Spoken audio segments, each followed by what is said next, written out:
est prêt? Tout le monde est prêt? Alors, bonjour à tous, meilleurs vœux bien sûr pour vous, pour vos proches, c'est surtout la santé qui compte. Le jardin c'est secondaire, mais c'est très important aussi. Oh, ça fait partie de la santé aussi. Ça fait partie de la santé. Voilà, donc que l'année soit bonne, que vous avez beaucoup de réussite. Nous, on fait de toute façon notre mieux pour avoir des graines de plus en plus correctement suivies. Parce que l'année passée, il y a peut-être eu un peu des choses qui étaient un peu dépassées. Nous, on était un peu dépassés aussi, on va dire, parce que bon, on a dû tout faire ce travail de Gilbert qu'on n'avait pas l'habitude de faire. On a plusieurs fournisseurs qui ont arrêté, et c'était surtout ceux avec qui on travaillait. Donc voilà. Ce qu'il y a maintenant, c'est qu'on n'achète plus autant de graines à la fois, on achète plutôt des petites quantités, ce qui induit aussi un petit peu que les prix ont un peu augmenté. Gilbert achetait jusqu'à 500 grammes, mais bon, après, s'il faut acheter 250 grammes pour avoir un peu moins cher en achetant une grande quantité, c'est pas comme ça qu'on va s'en sortir. Donc on a jeté. Là, les 3 boîtes, c'est encore toutes des choses qui ont été retirées. On en a même une à côté de Michel, je crois. Ou là, c'est peut-être déjà vidé. Mais c'est toutes des choses qu'on a jetées. Donc pour la première fois, je l'ai déjà une fois dit, mais ceux qui n'ont pas écouté ou qui n'étaient pas là, on a fait des essais aussi de semis, de tout ce qu'on n'avait pas les dates exactes de péremption. Donc on a fait des essais et tout ce qui n'a pas levé a été liquidé. Et les autres qu'ils ont quand même levé, on va les liquider à la fin de l'année prochaine. Voilà, donc on essaye de faire pour un mieux. C'est pas facile, Monique elle passe, elle n'est pas là, mais bon, elle peut mettre une fleur quand même. Elle passe énormément de temps là-dessus, et pas que les jours qu'on la voit ici, hein, même toute la semaine presque, elle est occupée à faire des recherches. Donc, voilà, donc le contrôle est quasi terminé. Il y a encore 2 bacs là à vérifier, mais c'est dans les alvéoles. Donc dans les alvéoles, on a déjà beaucoup de variétés à la fois qu'on fait. Et je sais que Christophe fait aussi un test chez lui pour tout ce qui est pour poivrons et tout ça, pour voir ce qui pousse et ce qui ne pousse plus. Il y a beaucoup de choses qui sont déjà recommandées. Donc vis-à-vis de ce qui a été vendu l'année passée pour les quantités. Il y aura certainement des choses aussi qu'on va tomber à court, mais on va aussi recommander durant l'année. Donc là aussi, c'est une marge de sécurité pour ne pas devoir jeter trop de choses à la fois. Donc c'est sûr que pour les gens qui viennent de loin, c'est embêtant quand il n'y a pas. Mais bon, c'est comme ça qu'on agit pour l'instant. Et on verra si par après on a un débit comme avant. Avant le Covid, ben, on peut recommencer à commander un peu plus, mais on est un peu prudent quand même. Donc il y a beaucoup de commandes qui sont faites, il y a beaucoup qui est déjà mis dans les boîtes. Et les lundis pour l'instant, le 8, le 15, le 22, on est ouvert toute la journée pour tous ceux qui veulent venir mettre des graines en sachet, fabriquer des sachets pour travailler au jardin, pour faire tout ce qui peut être fait. Hein, donc c'est important. Et bien sûr, tous les jeudis après-midi aussi, de 14h à 17h30, tout le travail qui peut être fait est fait aussi à ce moment-là. Ouais, on appelle ça un peu un atelier participatif, mais bon, ouais, une association fonctionne avec les membres. Ce n'est pas que quelques responsables qui doivent tout porter. C'est bien quand les gens viennent apporter leur, apporter leur soutien, et voilà, ça nous encourage à continuer. Oui, aussi.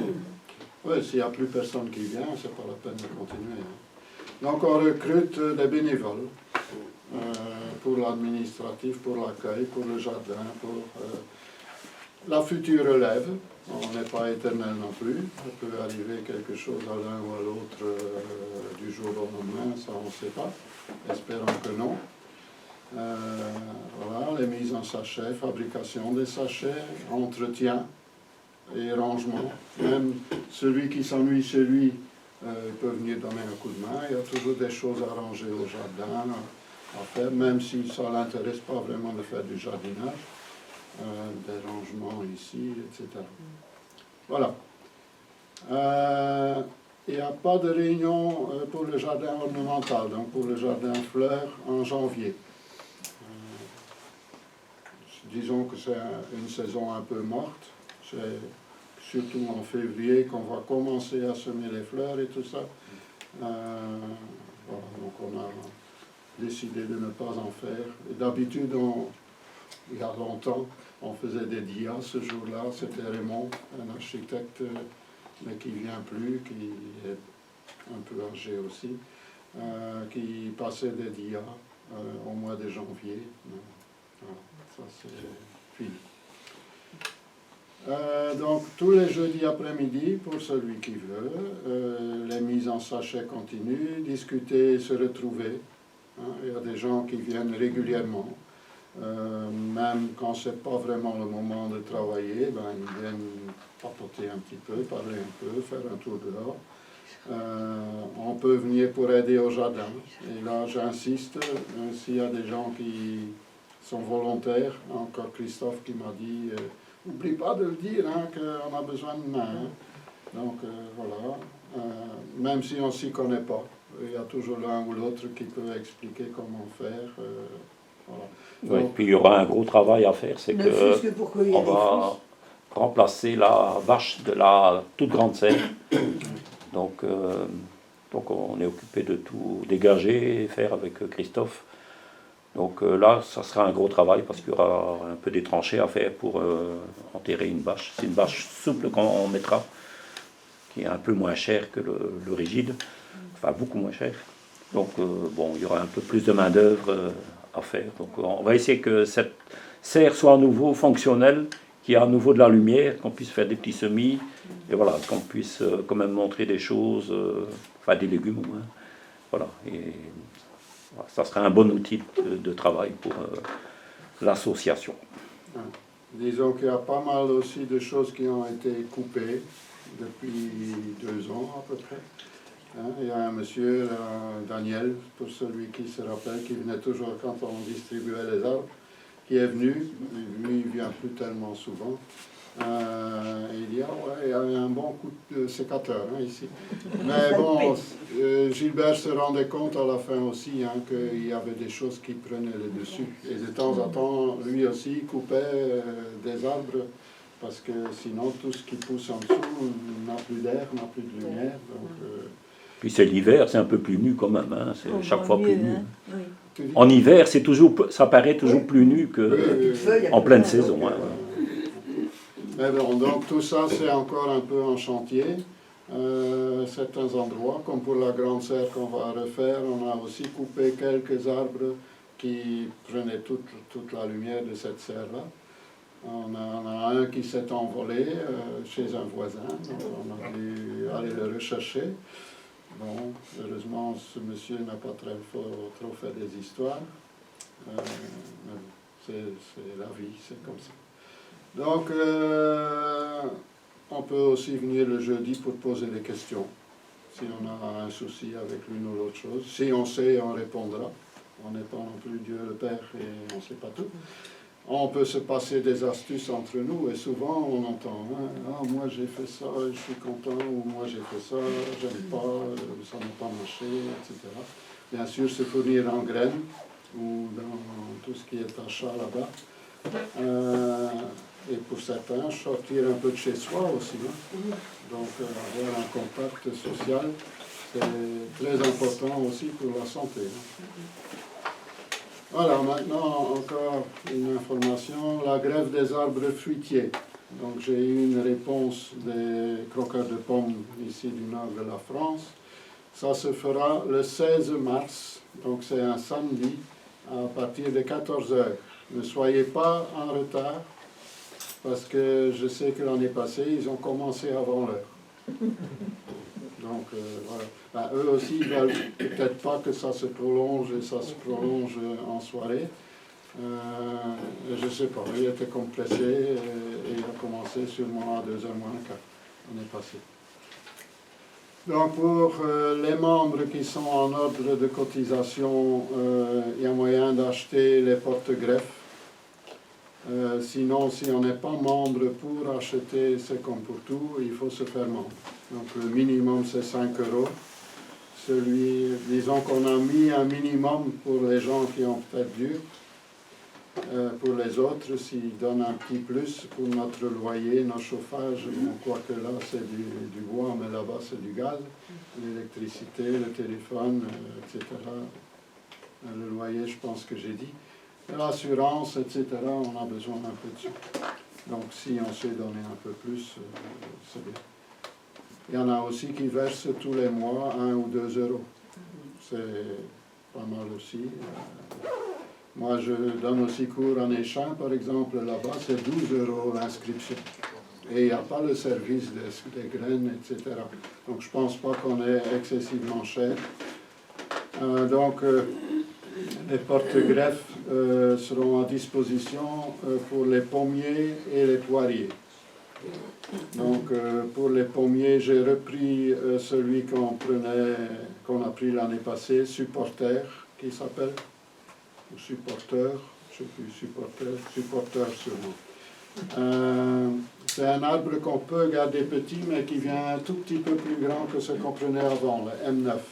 Mais avec les périodes très sèches qu'on a connues et qu'on risque de connaître davantage, le supporter donne des racines qui vont un peu plus profond.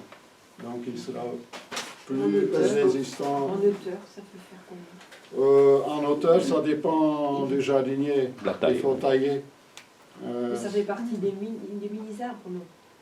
Des mini, non, mais des petits arbres, oui. Parce qu'il y a maintenant mini. Ça reste un porte-greffe faible. Oui, c'est un porte-greffe faible. Mais un peu plus fort que... En jardinerie, maintenant, ils vendent aussi des mini. Oui. Hein? Mais quand tu plantes, j'ai déjà essayé, hein, quand tu plantes un mini et que tu ne tailles pas, il devient maxi. Hein. Donc c'est surtout la taille qui est importante. Et pour ce supporter aussi, il serait moins attaqué par la cochenille ménagère, ces petits trucs rose et blanc. Il serait moins attaqué. Maintenant, il faut voir. Parce que moi, j'ai parfois le souci sur quelques arbres là, d'anciens, qu'au niveau du porte-greffe, il y a plein de cochenilles qui viennent dessus, et après ça monte et ça va dans les branches. Donc là, ce qu'on peut faire, c'est soit les écraser avec, on met des gants et on écrase. Ça coûte rien, un peu de travail, sinon avec un pinceau et de l'alcool à brûler, hein, vous pouvez badigeonner. Et du moment que la bébête elle a de l'alcool sur elle, elle meurt. Donc, voilà. Alors, les poiriers, c'est le cognacier d'Angers. Donc, c'est aussi pour avoir un petit arbre, donc quelque chose qui reste plus petit. Le prix, ça sera 2 €, 2,50 €. Ça, je dois encore voir comment ça va aller, pièce. On en a commandé pour les pommiers 70 et 50 pour les poiriers. Et à ce moment-là, on verra le nombre de gens qui sont ici pour savoir dire combien qu'on peut éventuellement en avoir. Mais je sais que l'année passée, on en avait commandé 100 pour les pommes et on en avait pas mal au-dessus. Ça n'a pas été perdu parce que les croqueurs de pommes avaient une réunion la semaine d'après et ces gens-là n'avaient pas commandé. C'était pris trop tard, donc il était content de les prendre. Non, cette année-ci, ça ne sera sûrement pas le cas. Donc du coup, j'ai pris 70 au lieu de 100, et on verra à la fin on va plus ou moins compter, je ne sais pas, on va devoir s'organiser et demander peut-être aux gens s'ils comptent en acheter ou pas, et voir alors pour savoir partager le nombre pour celui qui en veut plus.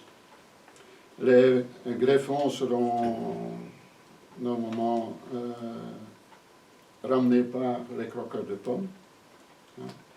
Maintenant, si on veut greffer un pommier ou un poirier, qu'on a la variété chez soi ou chez un copain ou dans la famille, un truc à ce qu'on y tient, c'est maintenant, au mois de janvier, qu'il faut couper une branche qui a poussé l'année passée. Donc une branche qui a déjà des petites branches secondaires, il n'y a que la pointe qui peut éventuellement aller. Et c'est mieux après une taille qu'on a laissé pousser une paire de branches comme ça, qu'on ne retaille pas au mois de septembre et les couper maintenant au mois de janvier. Soit on les met au frigo dans le bac, dans le fond, entouré peut-être d'un papier, on dit d'un sac en plastique, j'aime pas trop parce qu'il n'y a plus d'air qui passe. Un peu humide quand même, mais le mieux de tout c'est de les enterrer dans le jardin, à peu près 10 cm de profondeur, à plat.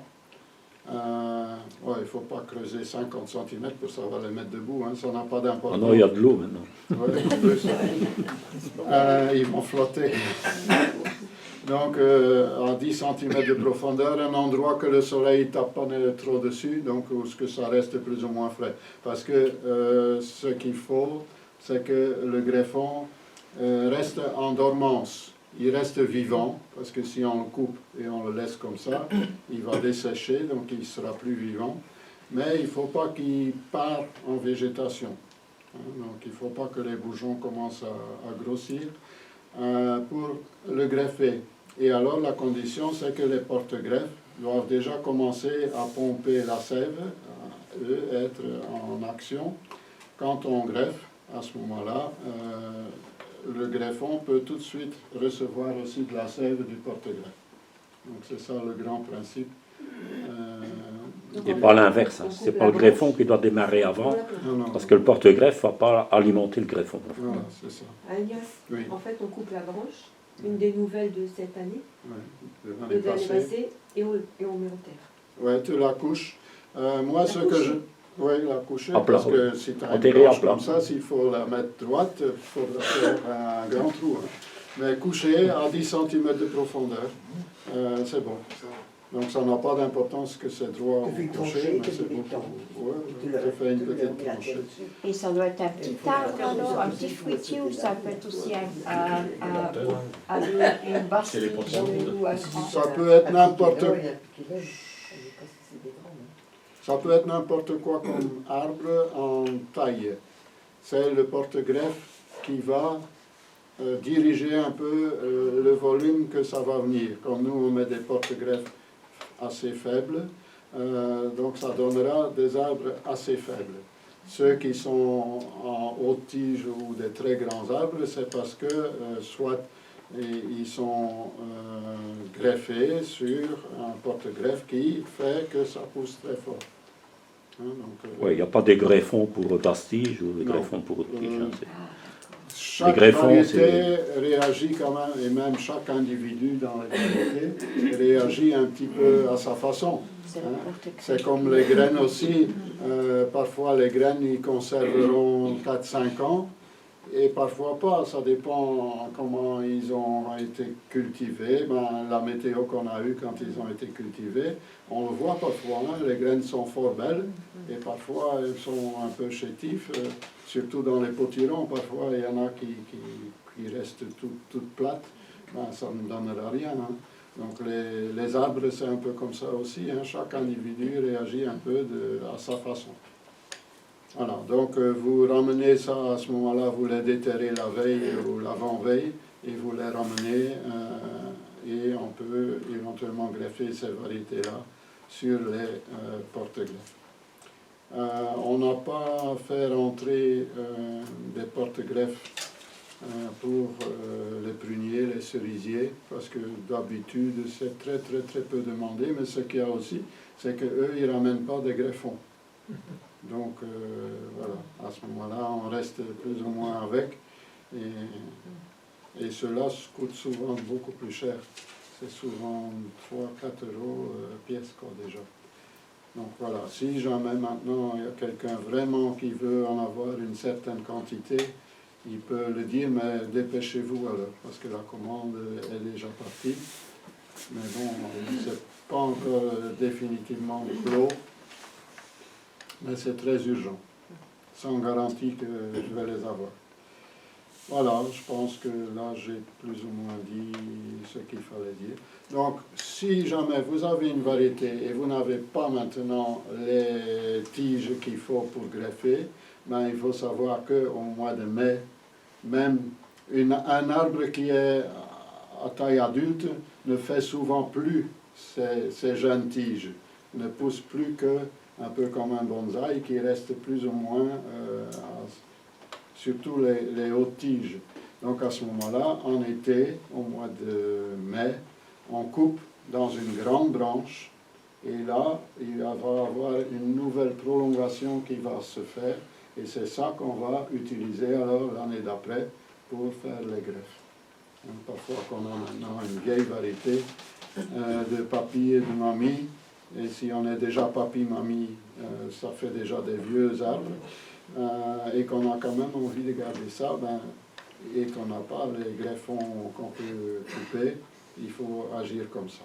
Donc couper une vieille branche quelque part, ça ne doit pas être nécessairement un gros calibre, hein. Couper un bout quelque part, et la plupart du temps, il va y avoir un nouveau rejet qui va se faire. Voilà. Alors, à faire, planter les petits oignons. Donc les petits oignons qu'on a là, qu'on a fait rentrer au mois d'octobre, je pense, sont encore, j'en ai mis ici pour montrer, donc sont encore valables à planter au printemps aussi. Hein. Donc même à planter maintenant, bon, il faut attendre qu'il ne gèle plus, et il faut attendre que l'eau a un petit peu descendu quand même. Mais en serre froide par exemple, ou en couche, ou quelque part un endroit protégé de la pluie surtout pour l'instant, ça ne gèlera pas, hein, de toute façon, que ça pousse déjà ou que ça n'a pas encore poussé, ça ne gèle pas. Donc ça c'est toujours possible de faire.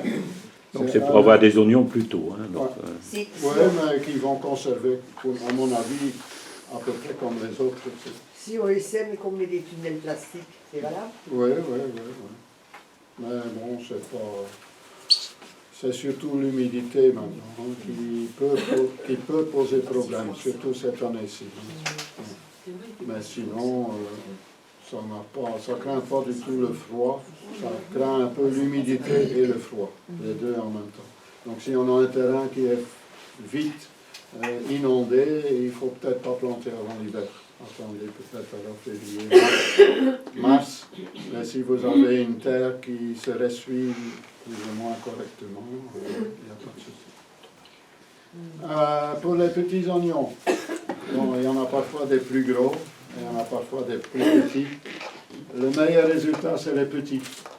Contrairement à ce qu'on pourrait croire, on pourrait dire, bon, ça c'est un beau, je vais avoir un bel oignon. Bon, il va peut-être être relativement beau, mais il va, comme Rita a dit, il va vite monter en graine.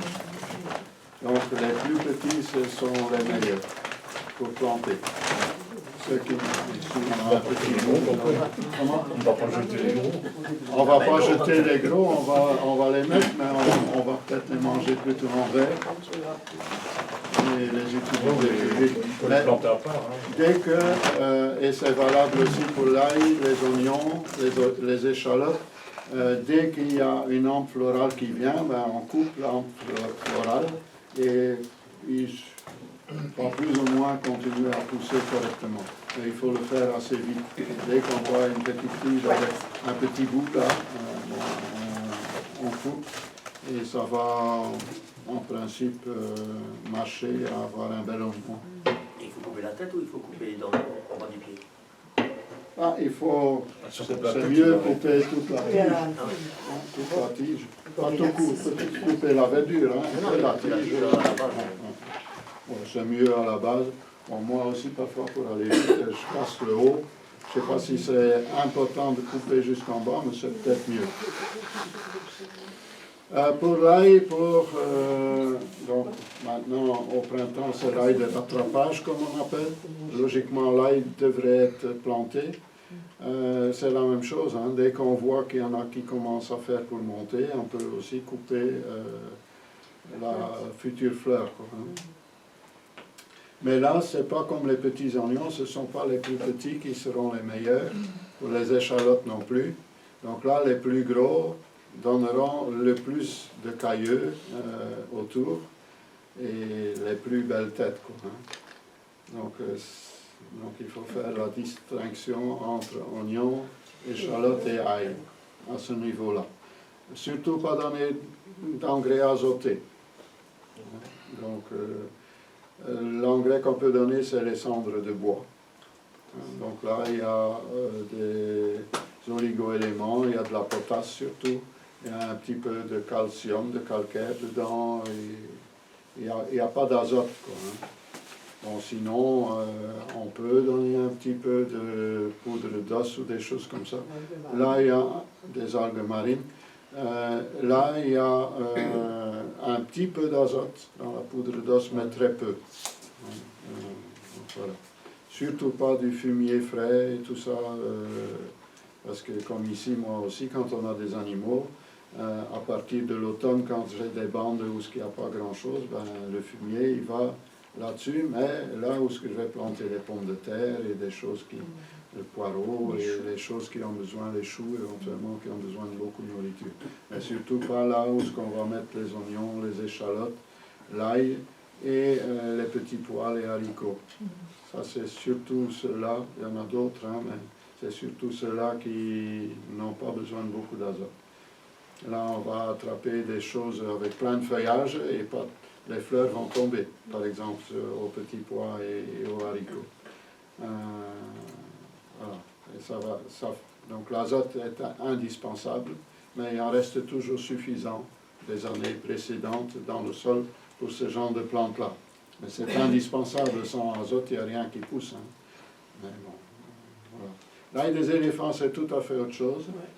Logiquement, c'est planté au mois d'octobre, novembre, à au moins 5 cm de profondeur, entre 5 et 8 cm de profondeur.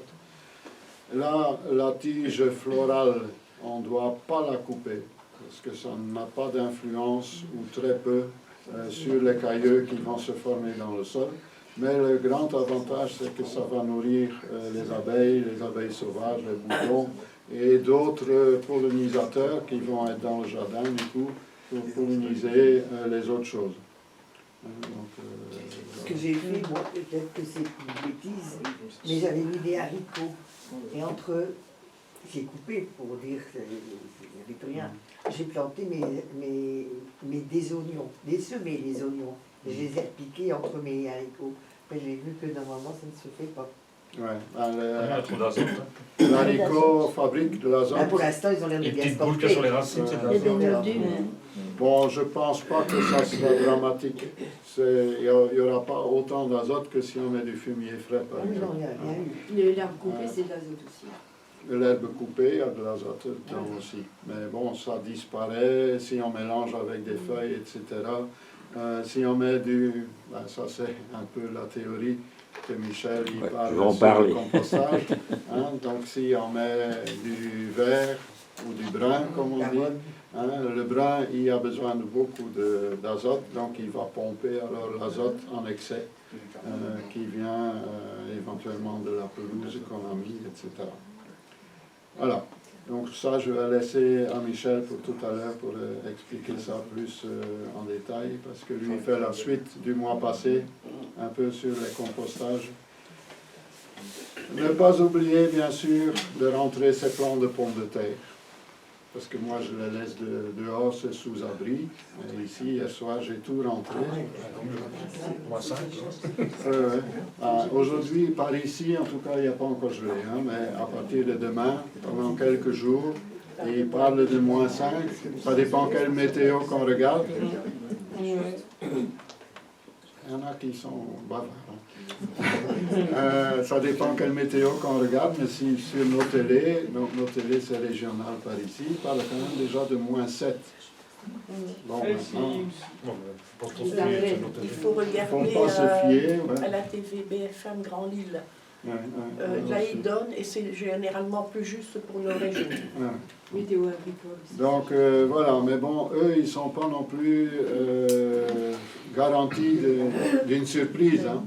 Il suffit que ça, dans l'air, là, ça se déplace un tout petit peu, parce qu'on voit parfois, ils montrent les photos avec les couleurs, ça fait des vagues, et il faut pas que la vague est un petit peu plus à gauche ou à droite, et ça peut faire plus mal. Et en ville et à la campagne, ça C'est pas peut la différent. même Oui, chose. oui. En plein vent ou abrité comme ici, c'est tout à fait différent. Voilà, donc faites attention à toutes vos plantes frileuses aussi. Celui qui laisse les dahlias dehors, de plus en plus on laisse les dahlias en pleine terre maintenant, parce qu'on n'a pas envie de s'en... Si on a de la paille, on va mettre de la paille. Hein. Il faut mettre une bonne couche de paille. Ouais. Et Paille moi, aux je mets un bac en isomo dessus avec un poids et ça reste impeccable. Mais une fois qu'il ne gèle plus, il faut enlever ce bac tout au moins. Et quand on sera plus tard, il faut enlever la paille aussi. Parce que la paille, elle va attirer un peu les limaces. Et dès que ça va commencer à pousser, Les dahlias, c'est la première partie. donc, Les Agnès, faire très attention. Oui, les artichauts, ça gèle. les artichauts, Ça craint l'humidité, les quand artichauts. ils gèlent assez bien, mais là aussi protéger avec un Ah ben peu... moi j'ai rien protégé, enfin bon, ben j'ai dit tu resteras comme ça, on verra. Mais vu qu'ici il gèle. Moi, je mets des feuilles coupées. Des À la fin de feuilles, saison, je mets des feuilles, de la paille, quelque chose. Ouais. Ah, jamais de problème. Un bac en isomo aussi au-dessus, éventuellement, ça peut... Ces bacs en isomo sont très efficaces. Hein. Ça garde vraiment... Ah, c'est un isolant. Hein. Ouais. Voilà. Donc, attention aussi à tout ce qui est en pot. Parce qu'en pot, le froid, il s'attaque de tous les côtés. Hein. Donc, ceux-là, soit vous les rentrez quelque part, même si c'est dans plus ou moins l'obscurité, pendant 4-5 jours, c'est pas grave. Si c'est plus longtemps, il faudrait quand même un peu plus de lumière, ou alors vraiment protéger le pot avec des plastiques à bulles, avec ce que vous savez. Mettre déjà dans un bac en isomo aussi. Ouais, un carton s'il pleut, ça va tomber. Mais non, si tu mets dans quelque chose que c'est fermé, Oui, tu quand peux le mettre il dessus pleut dans la pas dessus. bac, Ouais, ton ouais, carton. ouais. Quand il pleut pas Comme pour les dessus. chiffons. Ouais,